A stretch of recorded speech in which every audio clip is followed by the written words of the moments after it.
All over India பாத்தீங்கன்னா 400 சீட்டு பிஜேபிக்கு நரேந்திர மோடிக்கு வரும் ஆபரேஷன் சிந்தூருக்குன்னு சொல்றாங்க. தமிழ்நாட்டுல 32 எம்பி சீட்டுக்கு பிஜேபிக்கு ஏடிஎம்கேக்கு வரும் சொல்றாங்க சார். 32 பிஜேபி ஏடிஎம்கே அலையன்ஸ் ஒண்டி போதும், பாட்டாளி மக்கள் கட்சி சேர்த்துன்னு தான் சொல்றாங்க. அது after mister Senthil Balaji, mister Ponmudi resignation. இப்போ விஜயனுடைய நிர்பந்தத்துல விஜயும் ஏடிஎம்கேல சேர்த்துட்டாதான் நடக்கும். அதுக்குதான் பவன் கல்யாண் ரொம்ப முயற்சி பண்றாரு. பவன் கல்யாண் தமிழ்நாட்டுக்கு வரப்போறாரு. 1 or 2 months ஸ்டே பண்ணிட்டு ஒரு ஏதோ பண்றாரு. இது வரைக்கும் sir Andhra dominated Tamil Nadu cinema industry.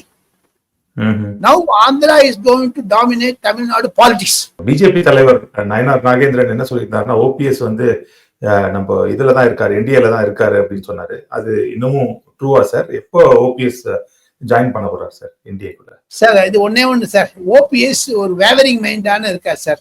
Edappadi Palaniswami கிட்ட போன அப்புறம் இப்போ ஒரு சூடு பிடிச்சிருச்சு இபிஎஸ்க்கு.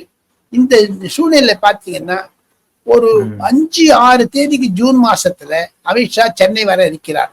அப்பொழுதுதான் இதற்கு ஒரு சூழ்நிலை உருவாகும். அப்பொழுது OPS, TTV Dhinakaran on board NDA வந்துருவாங்க சார். Wait and watch. அதுக்குள்ளேயும் ஓபிஎஸ் தனி கட்சி ஆரம்பித்தாலும் ஆரம்பித்து விடலாம். மதிமுக மாதிரி அதுவும் போயிடும் சார் கட்சியில்.